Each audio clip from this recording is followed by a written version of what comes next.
இப்போ வந்து பொண்ணு பையன்ற வித்தியாசமே கிடையாதுமா. பிகாஸ் ப்ரொஃபஷன் வைஸ் வந்து பார்த்தீங்கன்னா equally women are also better. And நிறைய பார்த்தீங்கன்னா நிறைய டாப் கம்பெனிஸ்லாம் பார்த்தீங்கன்னா சிஇஓவாக விமனை போடுவாங்க. ஏன் போடுறாங்கன்னா இப்போ ஒரு ஜென்ஸ்னால் வந்து அவர் ஒரு ஸ்மோக் பேக், ஒரு பிரேக்கு, ஒரு டீக்கு ஒரு பிரேக்கு, இல்லைனா கொஞ்சம் அவரோட எமோஷன்ஸ்க்காக ஒரு ஃப்ரெண்டோட ஒரு சேட்டு, அதுக்கப்புறம் தான் அவங்க வந்து அவங்க ஐ டோன்ட் சே அப்படி தான் பண்ணாங்க. அவங்களும் எஃபிஷியன்ட் பீப்புள் தான். பட் அவங்க அதெல்லாம் பண்ணுவாங்க.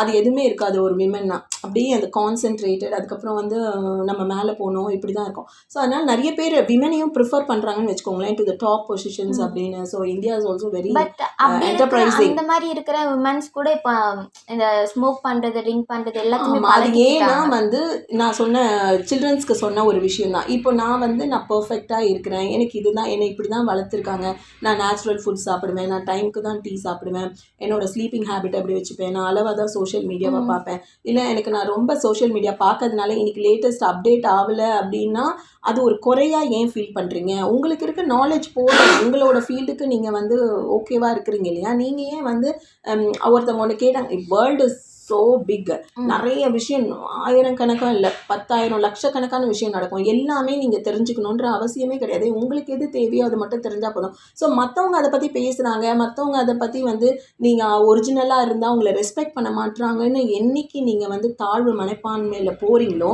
அப்போ தான் இந்த பாப்புலேஷன் ஆஃப் இந்த ட்ரக்ஸு இது எல்லாமே வந்து நான் தான் சொல்ல, இந்த ட்ரிங்கிங் கல்ச்சராக இருக்கலாம், ஸ்மோக்கிங் கல்ச்சராக இருக்கலாம்,